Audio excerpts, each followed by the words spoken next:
What's up, YouTube peeps and barbecue freaks? Thank you guys for stopping by for another edition of Tito Tuesdays. So, I took last week off, but we're back today. I've got 2 pages full of questions that we're going to go through. Now, if you're new to my channel or new to this format, if you have a question that you'd like me to answer that has anything to do with cooking, barbecuing, or just whatever, leave it in the comment section of this video and I will put it on the list to answer in next week's video. Simple. So again, if you have a question, leave it down below and I will get to it next week. All right, so the first question of the day is from Jose Mario. He says, in your experience of cooking on many types of cookers, which is the best all-around cooker? Is it the Egg, the Weber Summit, Kamado Joe, an Offset, etc.? I've been asked this question multiple times, which one I think is the best all-around cooker. While I think that some pits cook things better than others, for an example, the pit barrel, I think that makes some of the best ribs you can get. I think an offset is better if you're cooking something like briskets. So while I normally would say that I don't think that there's one that's like an all-around, I actually been thinking about this question, and if I had to pick one, I would have to say the Weber Smoky Mountain for a couple of reasons. One, it's easy to transport.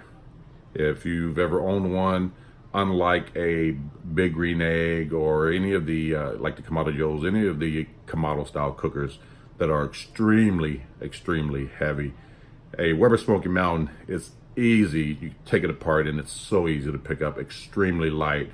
So one, it's portable. 2, the price point. For a small Weber Smoky Mountain, it's $300, and for the big one, that's the 18. For the big one, which is the 22.5 inch, that is $400. At that price point, I think that is great for a smoker. 3, I love, and I'm referring to the bigger Weber Smoky Mountain, the 22.5 inch. I love the cooking space on there. I can cook 4 briskets at one time, 8 pork butts.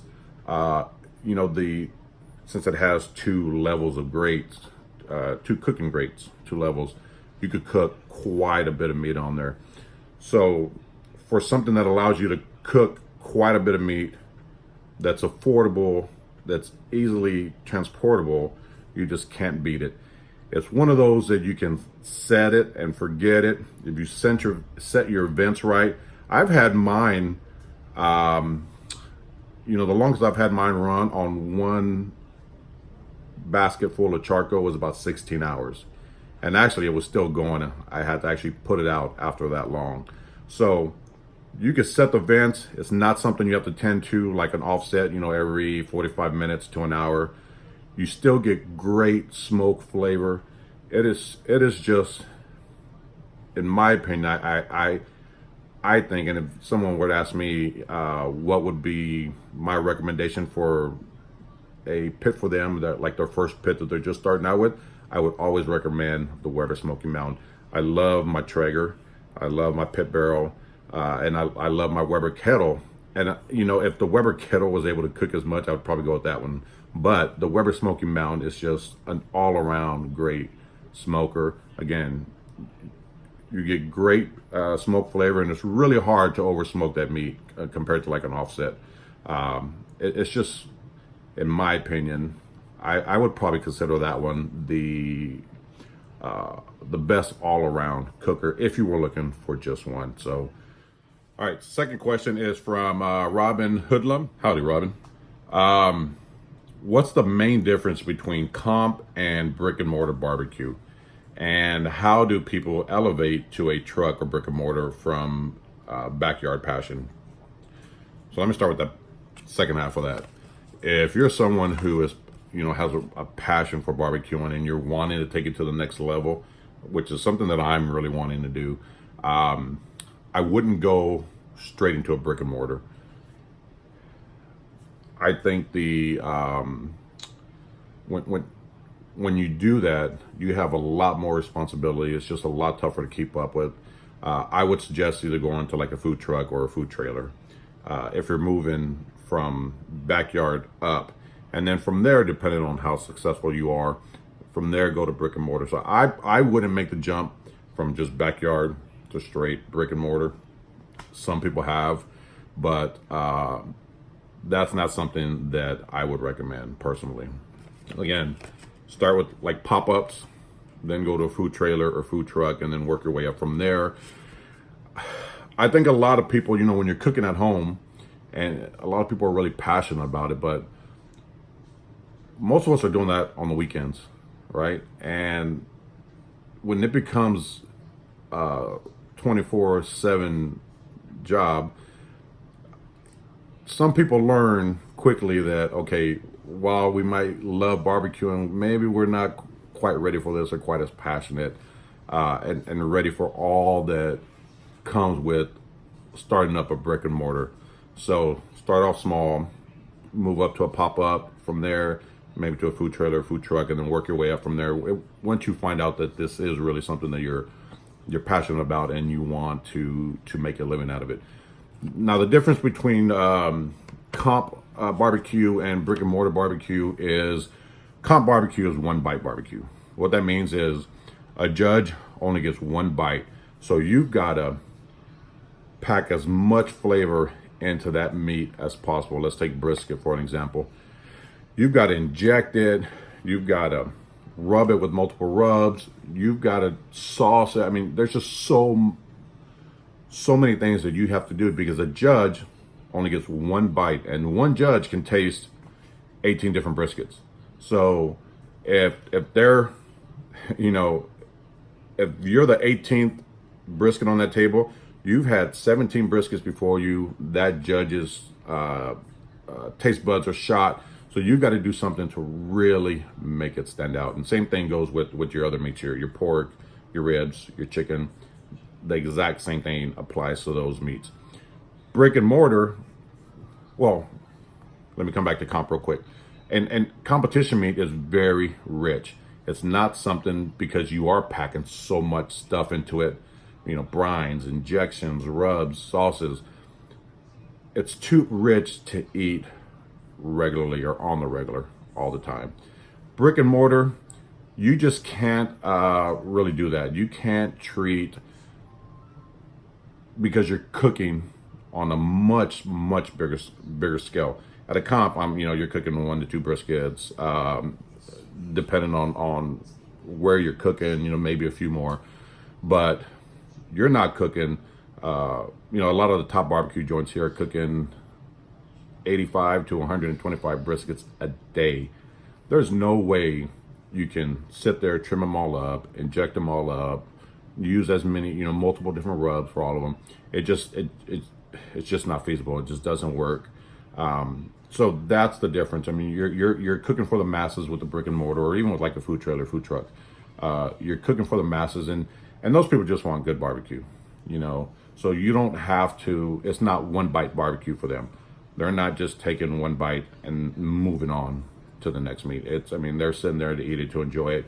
So the way you treat comp compared to how you would handle meat or treat meat in a brick and mortar are completely different. Again, competition is one bite barbecue. Is you pack as much flavor into that one bite as you can, where a brick and mortar is you're just trying to make good barbecue for the masses. So hope that answers your question. All right, next up, Stang Man. He says, great video, great point, spot on from the last video. Can you do a video on prepping chicken? Stang Man, are you talking about competition chicken or like backyard chicken? I actually have a few videos out, but I could definitely do another one. Leave a comment below, Stang Man, and let me know which one you're referring to, and I could definitely knock that out. Next up is Rodney Bellar. It says, do you have a Facebook page where you post cook-offs that you're competing in? Rodney, I do have a barbecue Facebook page, and I will leave a link in the description. Just hit the show more. I will leave a link to my Facebook barbecue page. You can go and follow me there, and I usually do post there when I'm gonna be at a cook-off. I don't have a list where like throughout the year, these are like the 10 to 15 cooks that I'm doing. Sometimes I play it by ear. So while I don't have a list of the comps I'm doing throughout the year, I do post on there whenever I'm going to be at a comp and where it's going to be. So again, I will leave a link below. Follow me there on, just shoot me a friend request on that page, and I post all my info there. All right, next up is J&K Barbecue. It says, hey James, howdy J&K. What's the best advice you could give a brand new YouTube channel like myself? Good question. I would say, one, decide what you want your channel to be. Are you a cooking channel? Are you a fishing channel? What is your channel gonna be about? Once you figure that out, and I'm assuming yours is cooking by the name. So one, figure out what you want your channel to be. A couple of things, a couple of tips that I recommend. One, being consistent with your uploads. If you're doing 2 videos a week, I try to do 2 videos a week, and I try to go Tuesdays and Thursdays. Now, sometimes, life happens and I'm not able to do it that way. But if you can pick, or if you're just doing 1 video a week, pick a day a week that you're doing it and be consistent with that day. If you're doing 1 video a week, and let's say you're uploading it in the middle of the week every Wednesday, your subscribers know every Wednesday J&K Barbecue will be putting out a video, so I can come back to his channel and watch it. If you're putting up a video on Monday 1 week, and then the following week it's maybe on a Friday, and then on a Sunday, people kind of get lost and kind of forget about your channel. But if they know that you're going to do it every single week on a certain day, they know to tune in. For an example, Brother Troy, he has his he goes live or records his video every Tuesdays, one of them, and then he does a cooking one on Thursdays. I know on Tuesdays that he's going to put something out, so on Tuesday I'm expecting to go to his channel and watch it. Other people I know put out videos on certain days, and I know on those days to be checking their channel for the videos. Now, sometimes you may not be able to get it out at the same time. I try to get mine out early in the mornings, 8 or 9 Central Standard Time, my time. Sometimes that doesn't happen, but if you can be consistent on the days that you're putting it out, that helps. One thing that I learned is try to keep your videos under 10 minutes. Now, I say that, but I'm really horrible at doing that.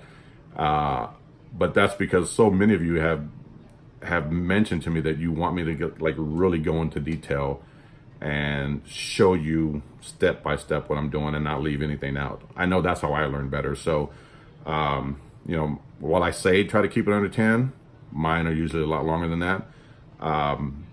And you could do that by leaving out dead air time. If I'm, or if you're cooking, let's say 2 racks of ribs, and you're showing people how you prep the first one and how you season it all. Or how you season it. Some people they'll show you the first one, then they'll show you the second one, or they're doing 3, then they'll show you the third one. So it just kind of makes your videos a lot longer, and I think people tend to kind of lose interest at some point, and we'll just kind of fast forward. If you can show them, this is what I'm going to do to my ribs, trim it up, season it up, and then tell them I'm going to get the other one prepped up off camera. That cuts down your time. Any dead air time that you can leave out, I think helps. And just be you. Just do what you do.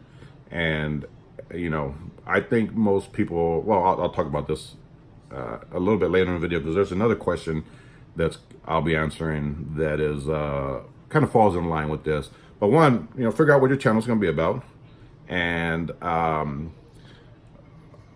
try to keep your videos down to a minimal, and 10 minutes or whatever, and be consistent on your uploads. I think those are just a couple of things that would help.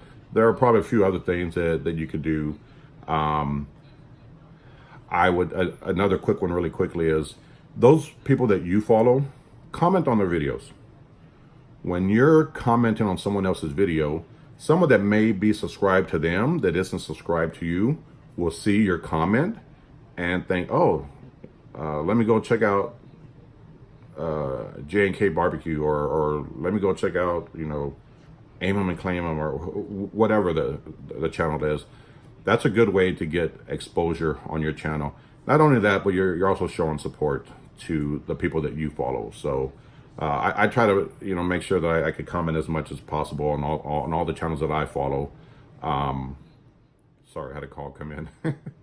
I know early on, that's one thing that that helped me is, you know, commenting on like Troy's channel. Troy has helped me out quite a bit. T-Road Cooks.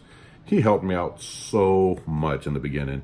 But I have a lot of people who will message me and say, hey, I found you through Troy's.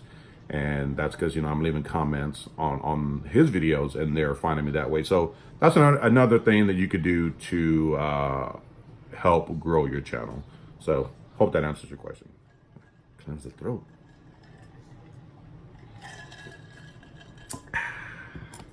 All right, next up, Big Jesse chilling, grilling, and barbecuing. He's actually had a few questions. So Big Jesse, I appreciate you stopping by and leaving another one. He says, question, cleaning your grills or smokers. It's always good to season your grills, but there is a point where you need to clean them after multiple cooks. What do you use to clean them? Soap, water, stove cleaners, chemicals, question mark. So, excuse me. I will tell you, I do not use anything except water to clean my grills out. And really all I do is I'll take my water hose with, you know, high power nozzle, just spray the inside out. Let's take my Weber Smoky Mountain for an example. And even my like Weber kettle or even the pit barrel. I'll just take that high power nozzle on my water hose and just spray the inside out, and anything that falls off, falls off. I do not use chemicals whatsoever. You run the risk of that staying in your pit. Then the next time you use it, your food is smelling like it. So I would say to never ever use chemicals, you know, stove cleaner, things like that. Or that's why I don't use them. If you want to use them and you feel like, you know, it doesn't affect your cook, you know, more power to you. But I will not use anything but water, and I'll take, I had it out here, but I think I put it away. I'll take a metal sponge, you know, wire brush or something, and I'll scrape the inside of my pit. My Traeger, I'll take the lid up, open the lid, just with some water, dip that in water, rub that down, rub the lid down. But I never, ever, ever use chemicals of any kind. Now I do, like for my grates, I will use, you know, there's several on the market, degreasers that help you clean your grates. Those I will use on grates, but those are designed for that. I wouldn't use stuff that I use inside the house on any of my grills or any of my grates. So, but mainly it's just water. I take a wire brush or like a pad, just scrub it down. But that's all I do to it. And I never take it all off because, like you mentioned, you do want that seasoning in there. But it doesn't hurt to get off a lot of the loose pieces. So that's how I clean mine. And again, I would recommend not using any kind of chemicals or anything in your grills. But that's just me. Tom Jones. Tom Jones actually has two questions. He says, what's the best cooking advice you ever gotten from another cook? Good question, Tom. That kind of goes back to the question to J&K Barbecue. You know, this actually came from another YouTuber, and the comment even wasn't directed or wasn't told to me. It was told to another person who mentioned it to me, and not in a, hey, this guy's talking about you kind of way, but it was a so-and-so recommended this. And I'll tell you, Phil over at Daddy Cooks, he when I first started, I was really like not myself. I was trying not to be myself. I was trying to be somebody that I thought that you guys wanted to watch. And he had watched some of my videos early on, and and made a comment to another guy about, you know, that I really needed to just be myself and not act like somebody that I'm not. Once I started doing that, I really saw my videos change. And one thing I learned is that a lot of people watch, not necessarily because your recipes are amazing, but a lot of people watch because they like the personality. The personality. They feel like they can relate to you. If you can make yourself relatable, if you can make the person watching you feel like you're one of them, you're not, you know, better than them or anything like that. I think that is what helps a lot of, or what makes a lot of people want to follow your channel. I follow, quite honestly now, half the channels that I watch have absolutely nothing to do with cooking or barbecuing or anything like that. But they're cool people, and I like the personality, so I watch them, and they have nothing to do with cooking whatsoever. So, you know, that's when Phil mentioned that, I thought, wow, he's right. And I can see in my videos where they really took off and really changed. They got just a whole lot better once I got that advice from him. So that would be my answer to that one. Tom Jones has another question. It says, injecting pork ribs, have you ever done it? And is there a benefit from doing it? So yes, Tom, I do inject my pork ribs, but I only do it in competitions. I do not do it when I'm at the house. When I'm cooking at home, unless I'm practicing on a recipe, there's no need for it really. In competitions there is, because going back to what I mentioned earlier about the difference between comp barbecue and brick and mortar barbecue, it's one bite. So you want to make sure your ribs are moist, flavorful, as flavorful as they can be and as moist as they can be. So you want to inject. I think it makes a difference. Again, because you're adding that moisture and that flavor in there. But when I'm cooking at home, you know, if I'm feeding my neighbors or my family and friends, they're not judging me on that. They're not. I mean, the rib can be fall off the bone, and they're gonna be like, "Wow, this is great." So, at home, I never do it. In comps, I do it all the time. All right, next up is KY Ridge Jumper, and I hope I'm saying that right. He says, I've been using tiger sauce on wings and ribs for a while now, thanks to T-Roy Cooks. He says, I've seen at the store they have the tiger spice rub, really white looking. Wondering if you or anyone has used it and any thoughts on it. So, Ridge Jumper, KY Ridge Jumper. I use the tiger sauce too all the time. I love it. But their spice, I saw the one you're talking about. I've never used it before.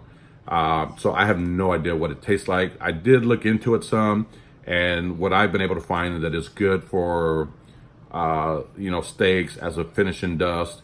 It seems to be like a salt and pepper rub, but I think they use white pepper because you're right, it is basically all white.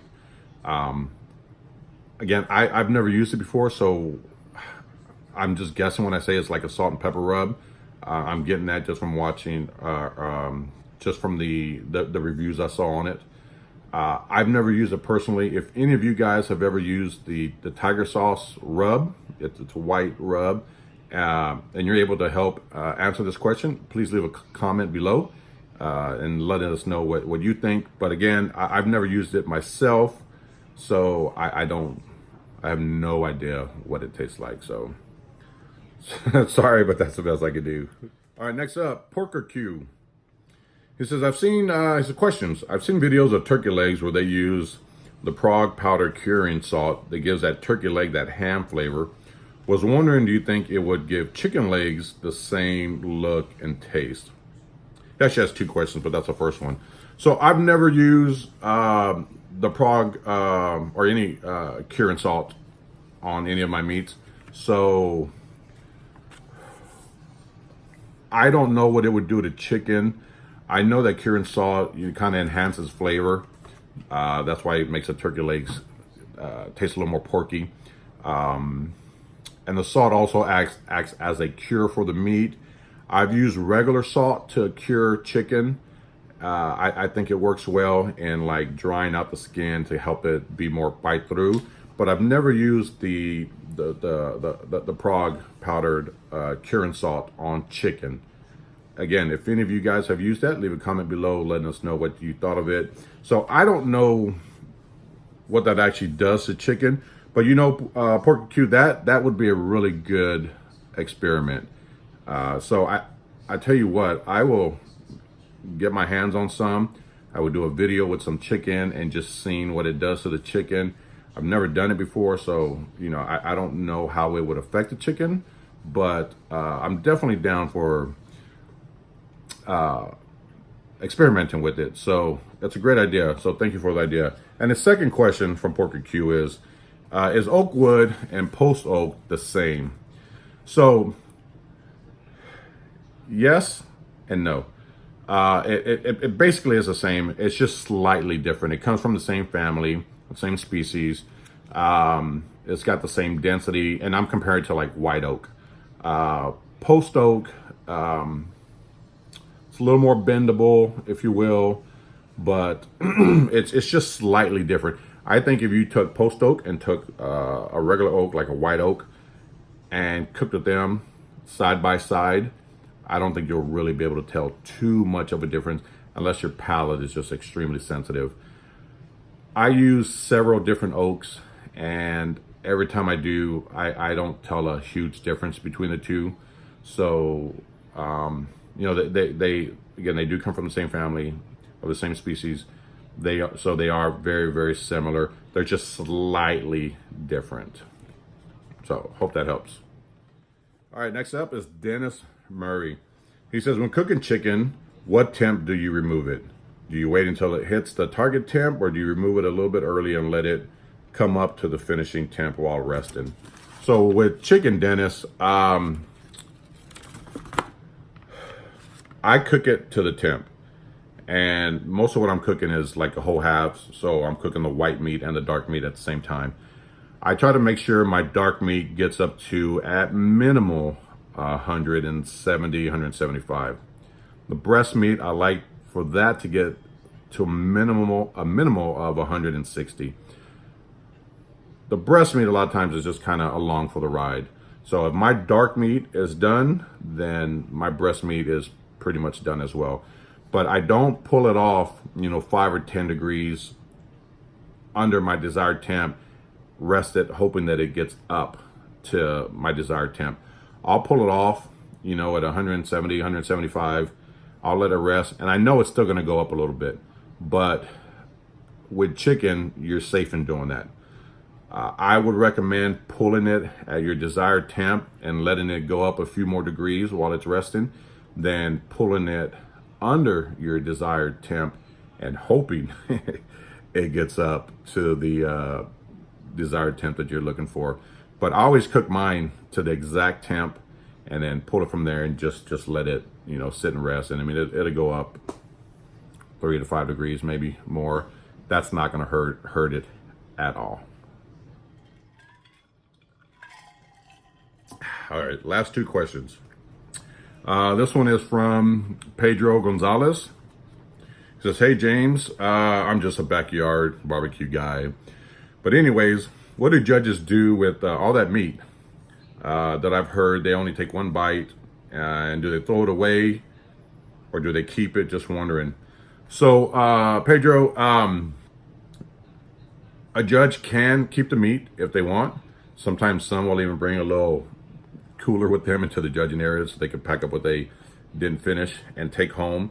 If they do not want to take it home, then they will just throw it away in the trash. So it's really just up to the judges. Some take it, some don't.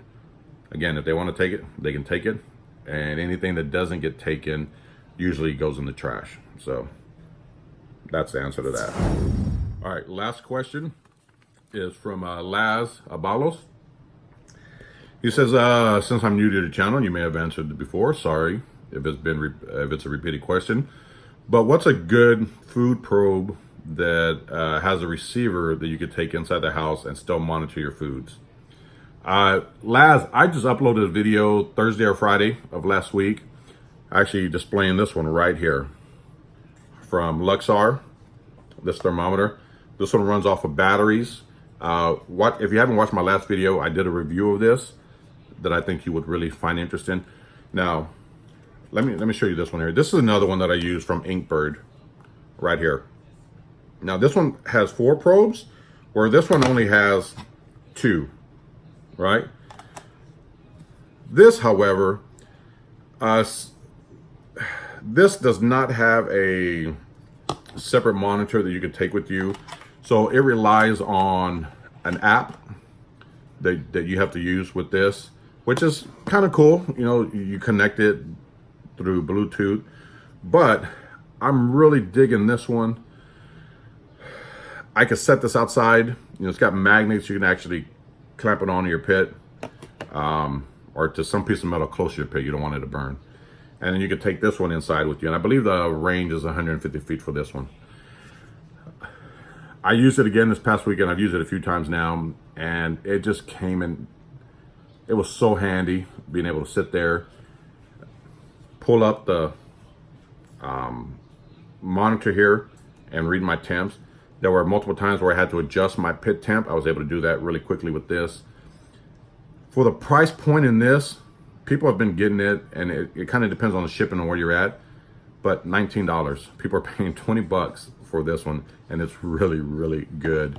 It's really accurate. I'm really digging it. It's so simple. Again, go watch that video if you haven't already, Laz, because I do review it, and I'm really, really digging it. So this is one. I know Maverick makes a few different ones as well that have a base like this, or a monitor that you could take with you, like inside, you know, kind of carry it around. I know they make some, but their price point is a lot higher. I think they work great. When I first started cooking, I was using theirs, and I still have a few of theirs. But if you're looking for something that is really affordable, reliable, I'm really liking this one. Again, this company, they just asked if I would review it, and I did. They didn't pay me anything. I don't get a kickback or anything. I just told them that in exchange, that they were going to give you guys 20% off if I did it for them. And they agreed to do that. 20 bucks, you can't beat it. So this is the one that I'm recommending right now. And there are others out there, but for the price point, dude, you can't beat it. So, but again, Maverick makes some that are really good. Okay, you're going to pay more for them. So it just depends on what you're willing to spend. If I compare the Maverick to this one, for the price, I got to be honest, I'm going here. I mean, it's just the Maverick, you know, they have the name in the game. They're more name brand, but I've used it for many years, and there really isn't a ton of difference between that and this one. So again, go watch my video from last week. It's Tuesday, or I'm sorry, it was Thursday or Friday that I put up that video. If you're looking for one for a really decent price, dude, you can't beat it. So that is it, you guys. Again, if you have a question that you would like me to answer, leave it in the comment section below in this video, and I will ask it in next week's Tito Tuesday. Thank you guys for watching me. I hope you guys enjoyed it. I will see you guys next time. Take care.